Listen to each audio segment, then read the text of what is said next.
भरी दोपहर को राज ने दरवाज़ा खुलवाया। जिस औरत ने दरवाज़ा खोला उसे वह देखता ही रह गया। वह अपने आने की वजह भूल गया। वो तो बस उसे ही देखता ही रह गया। वह नींद में उठकर आई थी। आंखों में नींद की खुमारी थी। उसके उबाल साफ दिख रहे थे क्योंकि साड़ी का पल्लू नीचे गिरा हुआ था। वो अपने हाथ में साड़ी का पल्लू पकड़े हुए थी, जिसकी वजह से उसकी गोल पतली नाभि दिखने लगी थी।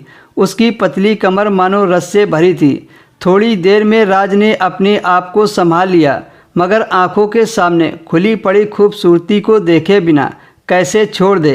राज 27 साल का था। वह अभी तक कुंवारा था। उसके दिल में अजीब सी हलचल हुई।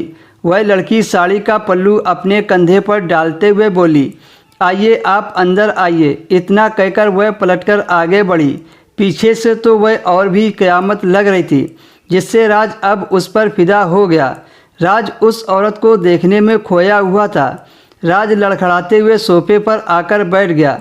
उसका गला सूख रहा था। राज ने बहुत कोशिश के बाद कहा, मैडम यह बैग सेठ जी ने आपको देने के लिए कहा है। राज ने बैग को आगे बढ़ाते हुए कहा। उसने हाथ से टेबल की तरफ इशारा करते हुए राज से कहा, इस टेबल पर रख दो। आप तेज धूप से आए हो, ठंडा पानी लेकर आती हूँ। कहते हुए वह बगल के कमरे में चली गई और कुछ देर के बाद पानी की बोतल और 2 कोल्ड ड्रिंक लेकर आ गई और राज के सामने वाले सोफे पर बैठ गई। राज ने पानी उठाया और पूरा पानी एक ही बार में पी गया। वह औरत जैसे ही कोल्ड ड्रिंक की बोतल खोलने के लिए टेबल के नीचे रखे ओपनर को उठाने को झुकी तो फिर से उसका पल्लू नीचे गिर गया और अंदर तक का नज़ारा फिर से राज को दिख गया। इस बार राज की नज़र तो उस पर अटक गई। उस औरत ने ओपनर से कोल्ड ड्रिंक की बोतल खोली और राज की तरफ बढ़ा दी। राज ने ड्रिंक की बोतल पकड़ी। उसकी उंगली उस औरत की नाजुक उंगलियों से छू गई। उंगलियों के स्पर्श से राज को करंट जैसा लग गया।